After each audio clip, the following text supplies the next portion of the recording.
Hey guys, welcome back to the channel. And today we will be reviewing Incorporated episodes 9 and 10 as we complete the series finale. And so we're finally at the end of the first season, guys. It was a great first season. It has met many of the expectations I was hoping it would meet, and many of my predictions seemingly came true. So we're going to delve right into episode 9, entitled Burning Platform, and then we'll do episode 10, entitled The Golden Parachute. And then I'll give my closing thoughts to the end of the first season. So, as we open up in episode 9, we're left off from last week with Ben as he's trying to figure out who killed Roger, and as he's going through the device which was able to recreate the crime scene. To his surprise, he's seeing an image of himself, because at this point, as we recall, Ben still, he still doesn't have any past memories of Aaron. And so, as he's, receiving the information from the device, Julian is calling him and asking him to go ahead and let him know what's going on, what he sees, who's the persons who were involved with Roger's murder. But what Ben's trying to do at this point is produce an image of himself, and he doesn't know what's going on. He's trying to buy himself some time, so he's making excuses like, "Hey, it's not I don't have full images yet. Give me some more time to work on this thing." And he's actually seen a creation of Theo, so he's able to identify who Theo is, and he's his plan is to go and speak with Theo and try to get some answers as to how he got involved in the murder of Roger. So in this scene, we see this image of Elena. And Ben does make it to Theo, and Theo's trying to jog his memory, explain that he's actually Aaron. He's from the red zone, and of course, initially Ben is in denial, but after he see the image of Elena, and Theo is explaining to him, "Hey, you're doing all of this, for Elena, and this is what this was all about. She's my sister, and the plan was to try to get her back home safely." So Ben does recognize the ring, because that's the same ring that he gave to his wife Laura, and so it's starting to kind of dawn on him that, hey, it's something to this, that this has to be true, because why are these images so similar? Why is this ring so similar? And these are, Theo then just goes into, old, information, photographs of when they were children, him and Elena together. And Ben finds that, Hendricks, he finds a picture of Hendricks in the background, but he does know Hendricks, from his memories as Ben, his now present memories. And Hendricks, he's trying to figure out, like, he was back in the red zone too. Why was he back at the FEMA camps and things like that? And so, he now wants to try to locate Hendricks. As he's in the red zone, he runs into Chad. Chad from the former boss Chad that he framed in order to get his position. And surprisingly, Chad is starting to remember what happened, and he's able to identify that Ben is the reason he's in the red zone. So what's interesting about this scene is we thought that when their memories are wiped, that they're totally they totally lose all their memories, but apparently Chad still has some traces of who he was prior to the incident, and so he's very upset with Ben as he remembers that Ben is the reason he's in the red zone. So Ben was on his way to locate Hendricks. He gets to Hendricks, and Hendricks does try one last time to break into Ben's system, but and he succeeds, and there's one last step where he needs to give blood samples of the DNA of Aaron, which he can't do, so he can't get in the system. He needs Aaron's blood ultimately to get into the system. And Ben arrives there, and Hendricks is explaining to Ben, hey, yes, you are actually Aaron, and these will give you back all your memories. He has the device that will install all the memories back into Ben, but he's explaining to him that I'm not sure that you really want to be this person. This person is a murderer. He's a bad person. He's not a decent individual at all, and he's made a lot of people's lives horrible, and you will be basically becoming that person again.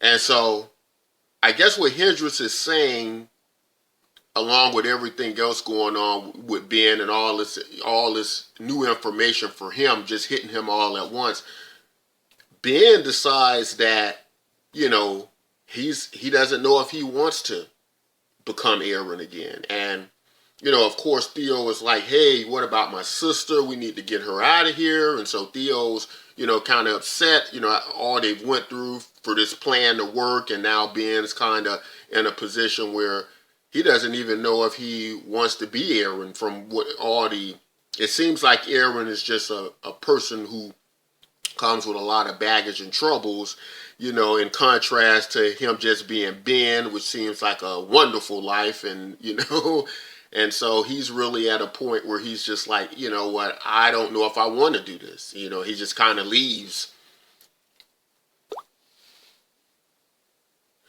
And he comes home. Laura comes home. They both had really tough days. Laura had an incident at her clinic where she actually lost a patient due to lack of nanites. Nanites being these little robotic, machines that go in and repair your body. They're microscopic, and basically, even today, our science is talking about one day in the future, these are going to be things we use to heal and repair the human body. But Laura was unable to save a patient because the nanites are actually stolen at her clinic by someone. And so she's, very upset about losing a patient for the day. Not only that, but her mom wants to close the clinic because, they're finding out, her board has found out what Laura is doing, and is reflecting bad on her as CEO and running the company.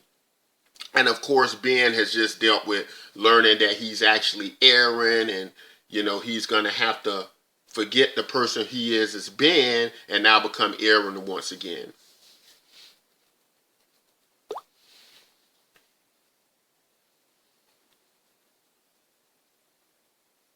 And so in this scene, we get Julian finally getting Ben to come bring in the evidence to go ahead and track Roger's killer.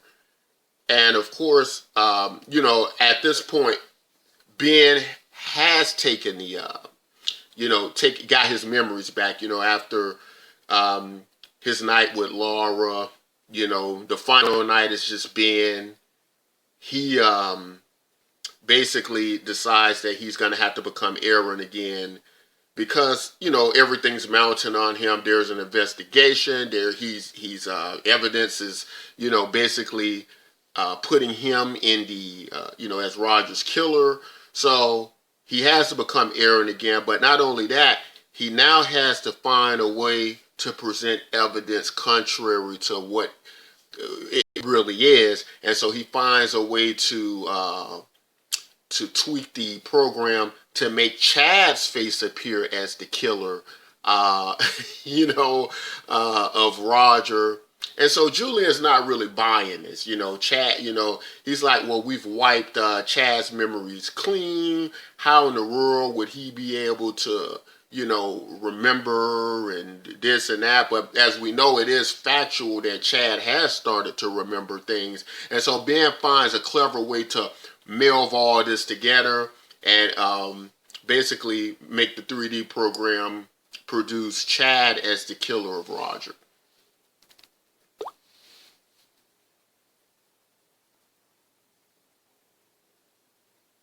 And so in this scene, Chad has basically attacked the Spiga rep as Julian goes to apprehend him. And the reason he ends up is attacking the Spiga rep is because now he keeps having these delusions of seeing Ben everywhere he goes because so I guess he's kind of a mix of getting his memories back and a mix of crazy and insane and it's madness is all mixed in. So he attacks the Spiga rep that's coming to apprehend him and it by him attacking this rep, thinking this having these visions of Ben in his head, it kind of corroborates the story that Ben's telling a bit to Julian, even though it's a false story, but to Julian it's now kind of appearing like, hey, this could be very well true that Chad did kill Roger. And so Aaron is, back as, Ben Aaron mix. He has his memories back. And so him and Hendrick, they do their normal meeting at the office thing. And this time, Ben's kind of apologizing to Hendrick. I'm sorry for all this I put you through. But Hendrick is just, really tired of the whole incident. He's telling Ben, we're done. We're through. That was my last time having anything to do with you, and for now on, we're just gonna go our separate ways. So, in this scene, we get Hendrick's daughter, and she's discovered some past incriminating evidence. Basically about her father, Hendricks, that, he is not from the green zone, that he's from the red zone. And she actually takes this device and she takes it to school. And so the problem with that is that once she took it to school, it's only a matter of time before they can find out who this device belongs to, who Hendricks really is. And so it's a clock ticking now before Hendricks and his entire family will be found out that he isn't from the green zone, but he is an imposter.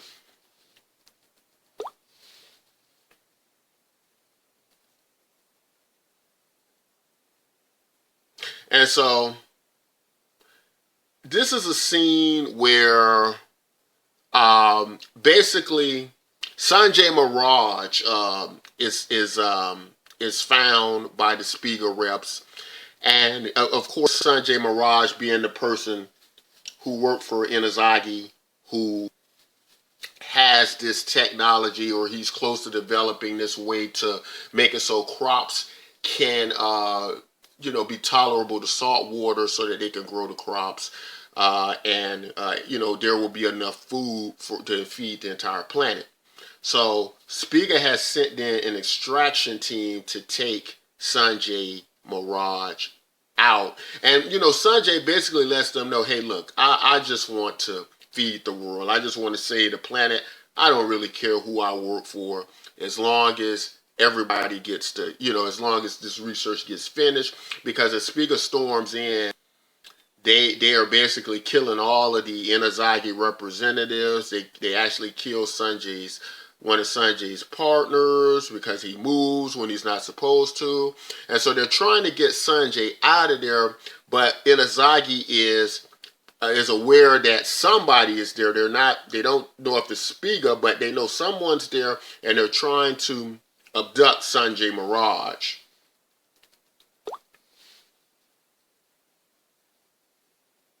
And so basically things don't go like they wish they would go. Elizabeth wanted to get Sanjay Mirage out.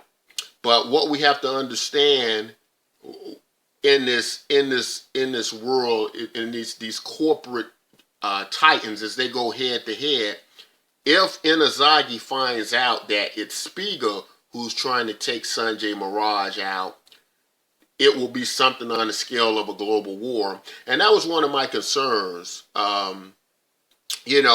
when Elizabeth first created the plan of going in to extract Sanjay, that if they had taken Sanjay, wouldn't Inazagi then want to wage war against Spiga? Because at some point they would know that Spiga has the technology and has Sanjay Mirage. But the plan was to get him out without Inazagi knowing, what was going on. Unfortunately, Inazagi arrives at the location before the extraction team can get out because their helicopter crashes. And so at this point, the only way Elizabeth can cover her tracks is just blow up the entire base, do an airstrike on the entire base. And, Julian is greatly opposed to this. He's like, you're going to kill all our people. You're going to kill a way for us to feed the entire world and give all these hungry and starving people a chance at a better life. And Elizabeth, at this point, she feels her hands are tied. She's trying to cover her CEO position. And so she orders Julian against his will to do the strike. And they destroy everybody. Their team, the Sanjay Mirage, everybody dies.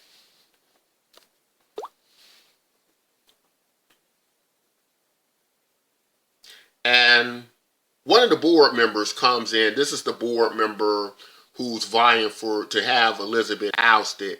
And he lets Elizabeth know that,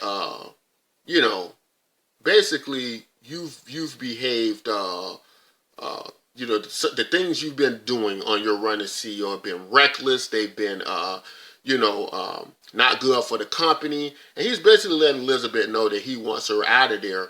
But as he's in conversation with her, they get a call from the chairman of the board.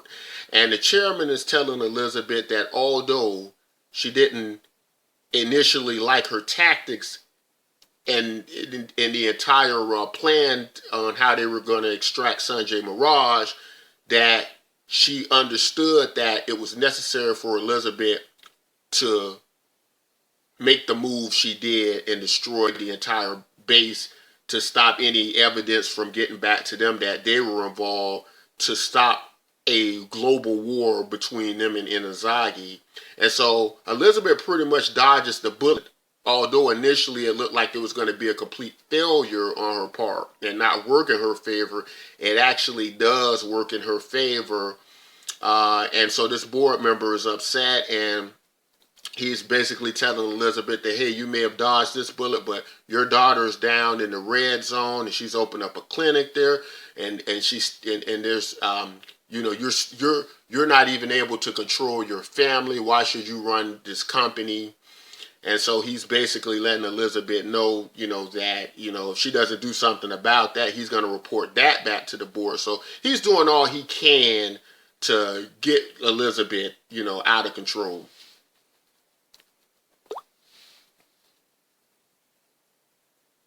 And so I think for Julian, He meets with this board member. This is the same board member from the last scene in the last episode who's been trying to get Julian to basically turn against Elizabeth.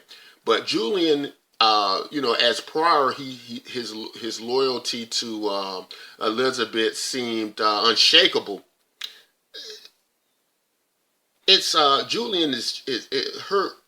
What Elizabeth did has changed Julian a lot now. He doesn't see Elizabeth in the same light.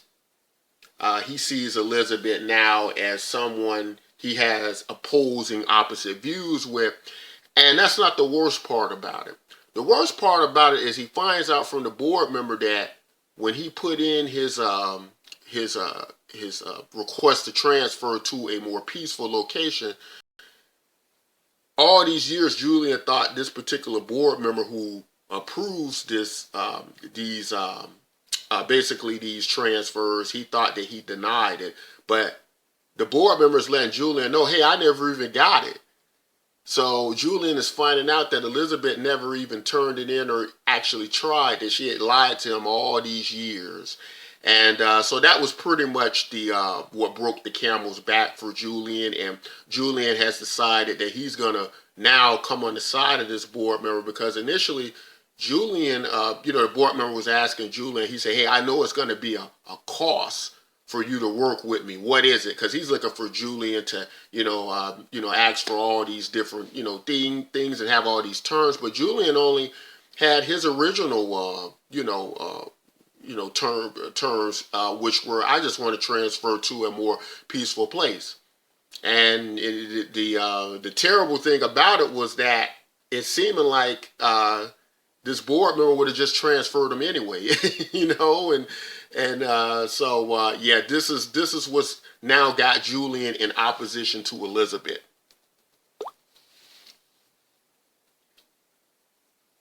So this is the scene we discussed earlier where the patient is dying due to not having enough nanites available to go in and repair this dying patient's body.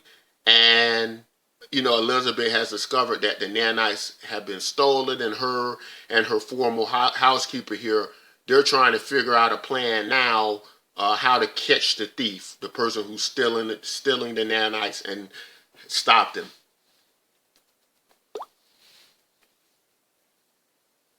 So this is an interesting scene where a person's brought in who has a terrible infection.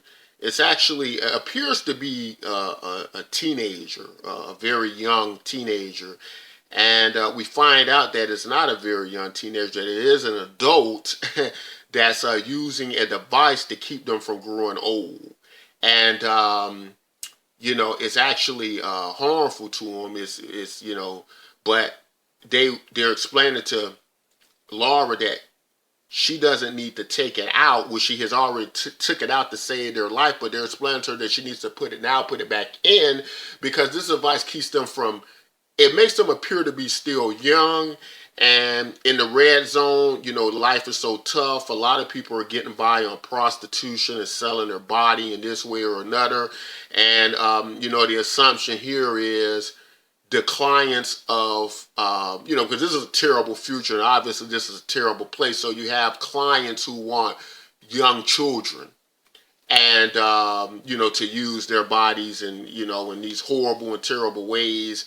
And even though this is an adult, they want to create the image of they're this younger person, and they use this kind of device or technology to, to disturb their hormones. And it's just a really sad story about how they have to survive here in the red zone. And so Elizabeth and Laura have their confrontation, and Elizabeth's basically there after the board member threatened her, letting Elizabeth know. Letting Laura know. Elizabeth's letting Laura know that, hey, you got to close this clinic, and you got so long to do it, and if you don't do it, I'm going to do it.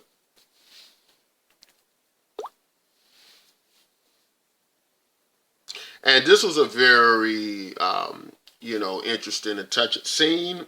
This is Theo, and, basically Theo, as we recall, he had killed a fighter last episode, and he actually ends up going to the fighter's funeral that he killed, and the fighter's sister is there, and she thinks Theo is just, another fighter who's come to, say their goodbyes, or, a friend. But through conversation, she finds out that Theo is actually the killer of her brother. And the thing is, she's kind of become enlightened. She's on a spiritual path, and she forgives Theo and tries to help Theo become more free of his burdens of his life in the red zone, and his pursuits, as she explains it to him, these pointless pursuits. And she's able to get through to Theo and forgive Theo, and Theo just kind of really breaks down.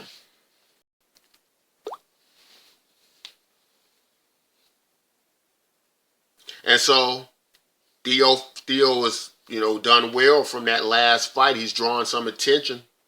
And so Terrence is letting them know they finally got that big shot to fight it in the green zone. They're finally able to go to the green zone and have this fight. And in this scene, Ben gets his promotion. They sent him down. They're explaining to him, hey, Ben, you got it. But they're letting him know all the bad things about what it's going to take to be Spiga, executive of that level now. And, so they're like doing their initiation thing, and he has to now prove that he's actually Ben, and they take a blood sample, and he passes like he's always passed. And so he's basically now got the position. So this is a scene earlier when Ben decided to basically get his memories back as Aaron, and it kind of uploaded into his brain, and it knocked him out.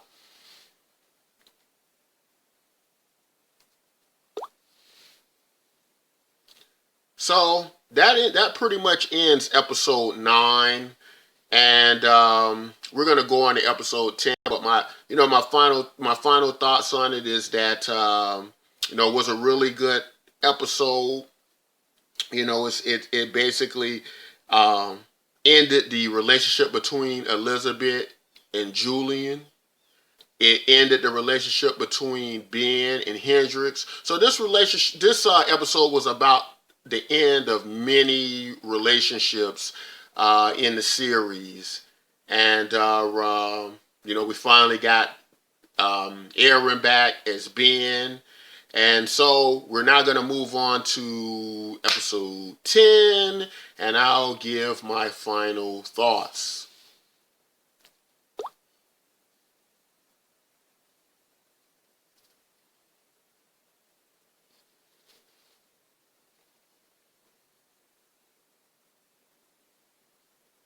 And we'll just get into episode 10 so we can go ahead and do our series finale.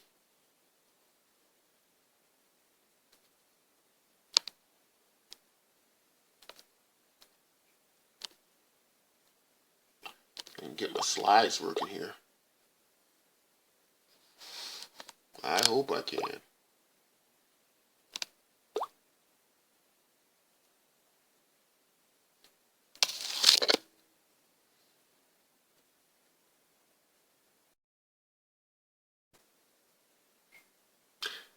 Alright guys, so welcome back to the channel, and we do make it now to the season finale of Incorporated, episode 10, The Golden Parachute. And I had originally meant to do this as part of episode 9 and 10 as the one final series finale. Had a few technical difficulties on my last video, so we're going to finish it up on this one. And as we open up the scene here, we see Ben, and he's, basically under gunpoint. And we see basically a dead Laura laying on the ground. And of course, this is all going on basically in Ben's head because apparently this turns out to be a way in which the Spiga Corporation can test your loyalty. This is like the final test to get that, to get into the management position. And so they have basically these, as it's playing out in his mind, um, they have basically some agents that came in and they tried to force secrets out of Ben, and the things that he held most dear were at stake. Like they threatened to kill Laura in this scene, and Ben basically doesn't give up the speaker secrets. He says that he signed the contract. He's going to keep those secrets no matter what. And so in this, they do end up killing Laura, and Ben holds out, But what's interesting, even though this is all just going on in his head, he's under some type of drug from the Spiga Corporation. It's kind of interesting to see that Ben made the choice to let Laura die no matter what, and that's very telling in a way, about his. It's kind of concerning that, although we know that his main motivation as Aaron has been to seek out Elena anyway. So, we kind of get to see where Laura ranks on the priority list there, unfortunately.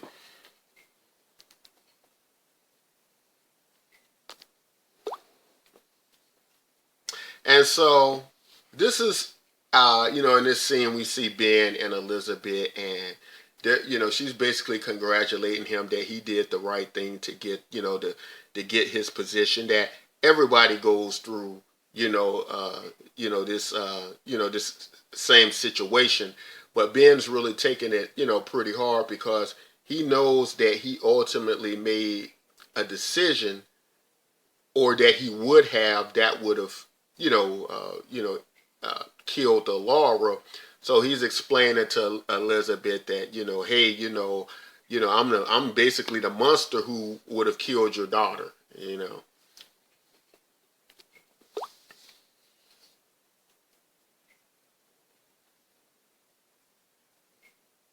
And so this is basically Ben in the red zone, and he's meeting with the guy from the episode uh,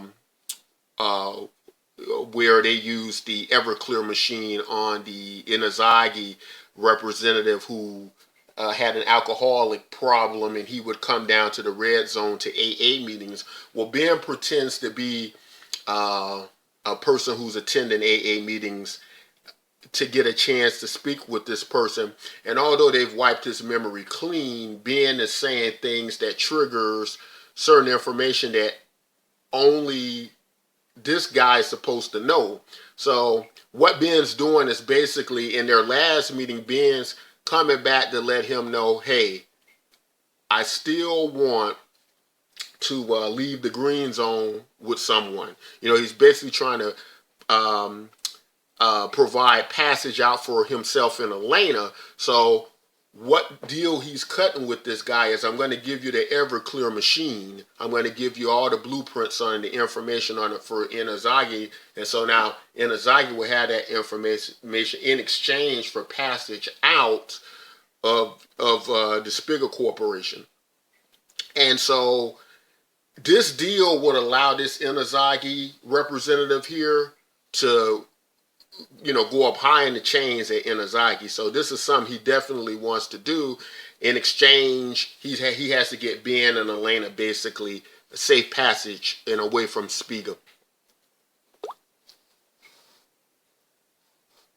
So this is the scene I think we've been waiting for the entire series, and I mean, I could almost just predict this scene. I could have seen this coming a mile away, but Ben basically he does, and now he's on the 40th floor. He's basically at that 40th floor clearance level. And so he's getting all of the advantages of being an executive. He gets to go to all of these exclusive places. And so he sees Elena in one of these. It's like a club where there's, most, they can tell whatever desires they want and they get fulfilled, whether it's sexual, alcohol or whatever the case may be, drugs. And so he sees Elena and he walks up to Elena and she just thinks he's a regular client. She doesn't really look over her shoulders. She's done this, ton of times, and she sees it's Aaron, it's Ben, and they have to act casual with one another, although they really want to, let out how they really feel. And so she basically tells him, well, let's go somewhere private, and then we get the real actual conversation between them, and we find that Elena is quite different from how she was back in the red zone. Elena, it seems, has accepted her, place, where she is, and that basically Ben has created a fantasy about who she is, that she's not that person, that the person he's looking for, was Elena back in the red zone, and she doesn't exist anymore. And so it's this very bitter, meeting between them. It's because they're both such very different people. And even Ben, at this stage, he's explaining to her the things I've done to get to this level.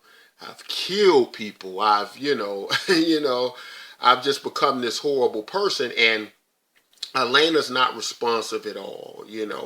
She's, you can tell she's kind of upset that he's married. She sees the ring on his finger. And, it's almost like she's, basically letting him know he did all this for himself. He didn't do it for her, and it's just a very unfortunate situation. But one I could have predicted, because these are two people who've went through a great deal of pain and suffering, and I just knew we weren't gonna get that happy ending between the two, like one may have thought, but I knew it wasn't going that direction. And so, Elena, in some sense, you can tell that there is some hurt, that she is still Elena to there's some Elena left in her, but she's become this very cold and dark, calculating person as well. But we get a meeting between her and this woman who seems to be her housekeeper, but she's actually also some type of they're involved in some type of plan together. They're very close in this plan, and they're very dedicated, to whatever this plan is. And she's explaining to Elena that she knows that the young man that Elena met with is somebody that was very special to her, even though Elena's trying to brush it off. And she also lets Elena know that the young man is a big Spiga executive now. Not only that, but he's married to the CEO's daughter. And so she's explaining to Elena that, hey, we need him. And she wants Elena to manipulate Ben. And whatever they're planning, whatever they are involved in, Elena's totally dedicated to it, and she's willing to do this. She's willing to manipulate Ben in order for them to get what they want. Now, what they want, we don't know exactly yet.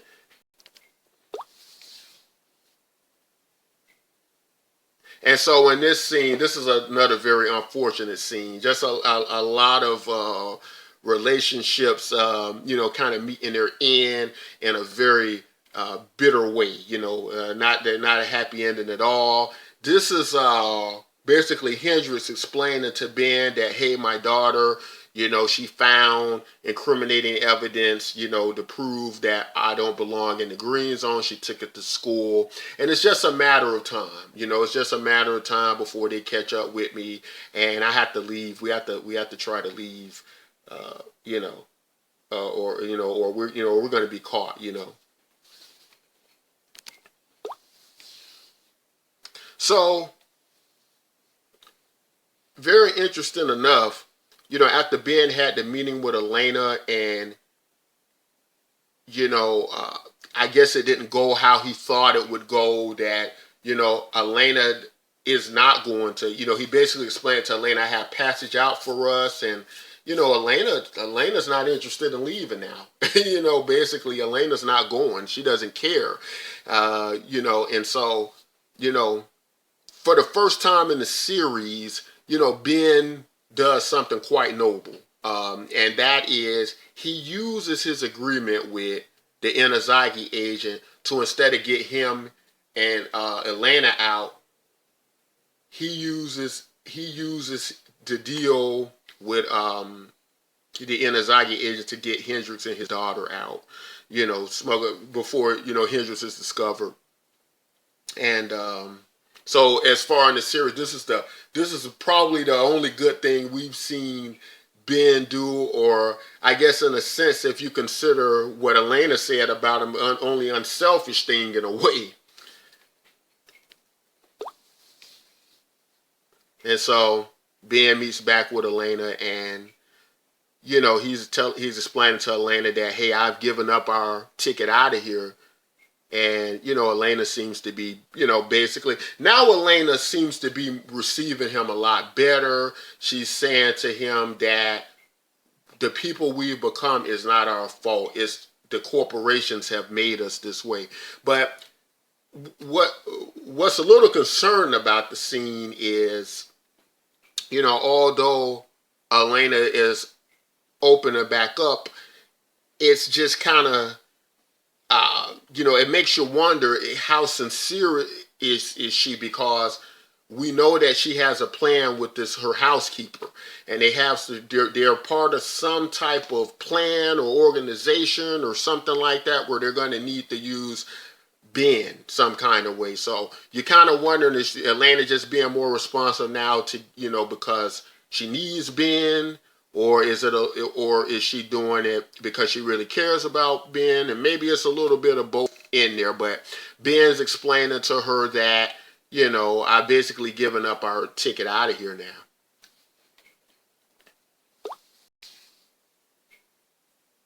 And Chad, after he basically Spiga came to take him back, to take him back in, because I think they wanted to do some studies to find out why he was remembering certain information and data. But, basically Chad is seeing Ben everywhere now. He has this illusion that everybody's, Ben, and he goes to attack one of the Spiga representatives, or guards rather, and they kill him, they shoot him dead. And basically, again, it kind of makes Julian a bit confused, because Julian doesn't believe that Chad fits into this story at all. But it is starting to look kind of odd in that, Chad did have certain memories, that are resurfacing.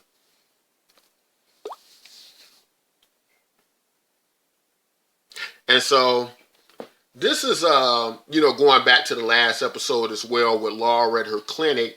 And this is them apprehending the person who was stealing the nanites. And I believe this is the same person who she saved earlier in the series, who needed who had the artificial heart that was malfunctioning. But anyway, he had been stealing these nanites and explaining to Laura that this is the red zone. They need that kind of money to survive, that he could sell it for. And So by him doing that, he actually ended up costing someone their life. And so Laura goes to Goran, who is the, who we recall was the community leader or the gang leader. And Laura's kind of expecting Goran to go in and do something about it or punish this person. But, Goran explains to Laura that, hey, if you're going to run this clinic in the red zone, that you're going to have to get tough and you're going to have punishment, for when people come in and they steal and they undermine, the clinic, because what's going to happen if you don't make an example of someone, they're going to be copycats and they're going to be other people who do the same thing. And so, Goran turns to Laura and says, did you expect that I was going to be doing only the dirty parts and that you won't have to get your hands dirty? So basically Laura, he helps Laura to understand that she's going to have to get tough. She's going to have to punish these people, when they, don't, obey the rules. And, so Laura's going to have to become a person and do some things that she normally wouldn't. And this is the scene where Goran's explaining that all to her. That basically, hey, you got to make an example of this guy. And, this is the red zone. And so when they make examples of people, we're not talking just slap on the wrist here. We're talking, some really harsh and gruesome things have to happen.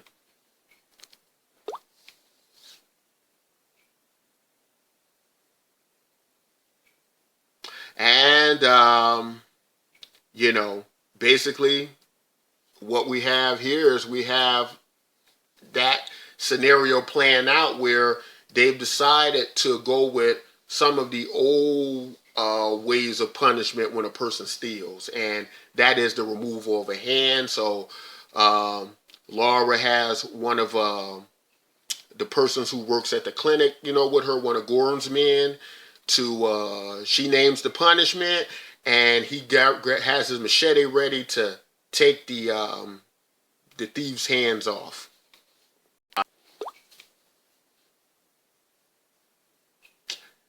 And so, and by the way, Laura, in that last scene, they do chop the hand completely off. And in this scene, this is Laura again showing strength and letting her mom know that despite the fact that she's saying she'll force her to close that clinic, that Laura's saying, I'm going to fight you every step of the way, that I'm not going to close this clinic at all. And, in a way, Elizabeth kind of has some admiration for Laura in taking a stand.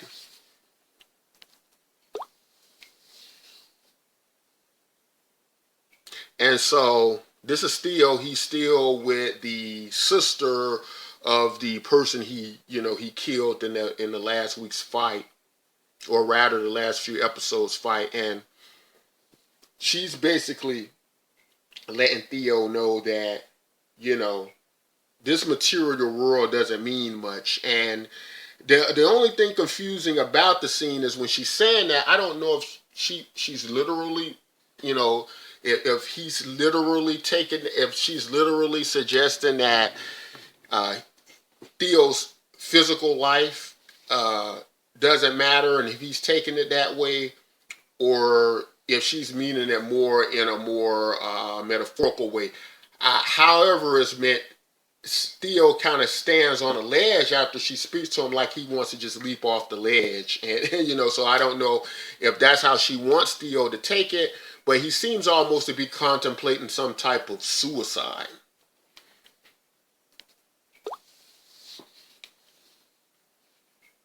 And so Theo gets his fight at the green zone, and what's odd about the fight is, as Theo's fighting, he's losing the fight. But Theo won't stay down. He keeps getting up, and you're trying to figure out, is he doing this to come back to win the fight, or is he just refusing to lose? But then you discover that Theo is basically trying to die. He's trying to find a way for this fighter to kill him, and he's hoping that the fighter will beat him to death. And this is Theo. He keeps going in and out, but every time he comes back to, he tries to get the fighter to to basically kill him.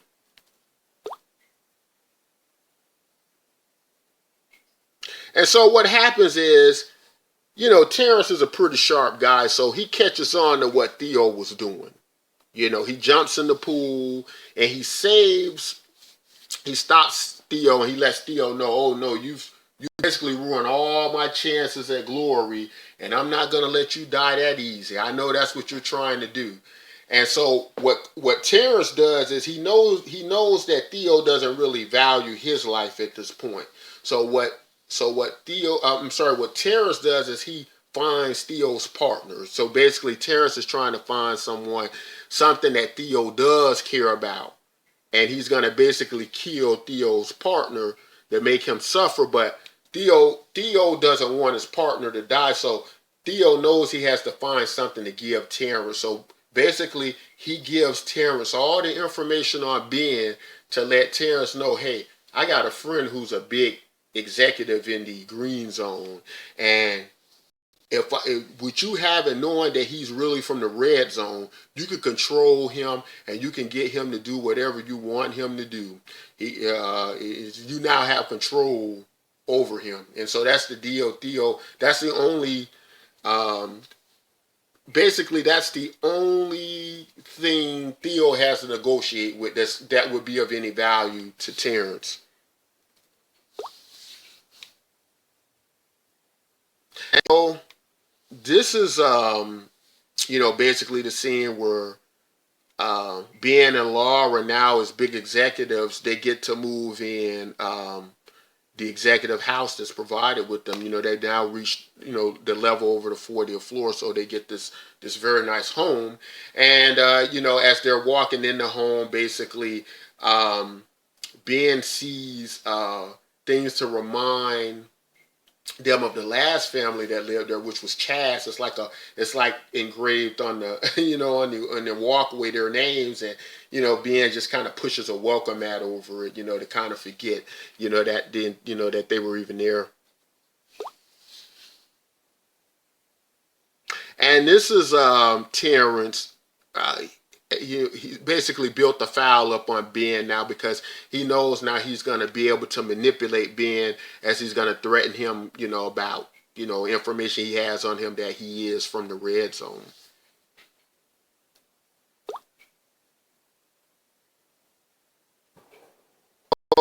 And this is a picture of Elena. And again, Elena just plotting to, now as the show's in, and she's, plotting along, everybody's kind of going their separate ways, and Elena's, going through the motion of, plotting to, use and manipulate Ben to whatever their plan is. And we don't know what her plan is yet, but she has some big plan along with this other woman or a group of people or organization.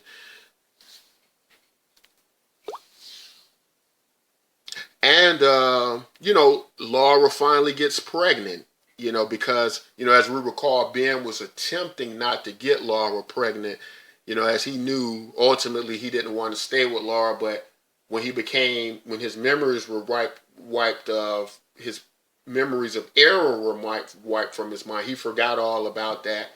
And, throughout that process, he got Laura pregnant.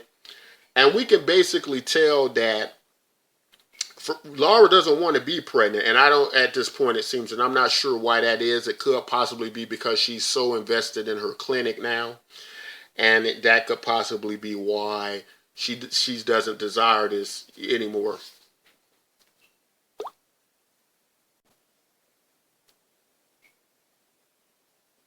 And we finally get Ben He walks into the office of the 40th floor, or well, above the 40th floor rather, and he's in his nice new executive office, and he's just kind of overlooking the city as he's kind of anticipating what comes next. And so that pretty much ends the season of Incorporated. And as I have been saying, I just thought it was a great science fiction show. I think one of my favorite right now on the Sci-Fi Channel. And my closing thoughts are, I'm very curious about what we're going to get with Elena and Ben now, because Elena's working with someone. And who is this someone that she could be working with? My guess is that who she's working for, my prediction is she's working with some kind of group of revolutionaries that intend on toppling the entire system. And I'm assuming how they're operating, they probably already have high-level executives in different places. And I think they got a big plan, and I don't know who's all involved. There's probably a lot of big people already involved in this thing. And so, the plan is they're going to topple the system. And I think Elena's working towards that because she wants to see the end of how the corporations have run the world. The other thing is Julian and Elizabeth. They're going to go head to head as, Julian's going to basically be, now part of, basically what's going to call her to fall from power. And so that'll make an interesting, season 2. And, haven't heard,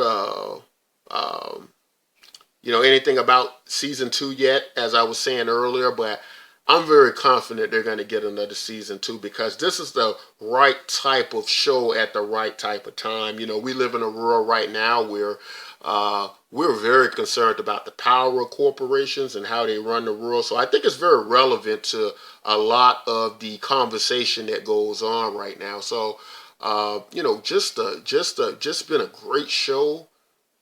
Great 10 episodes. I wish there were more. But guys, I hope you all have enjoyed the series thus far. Comment, let us know if you have, and if you are looking forward to a season 2. And be sure to check out our other reviews we're going to be doing on some other TV shows that have just come out that look very interesting, or ones I've just jumped on board with. And until then, guys, take care.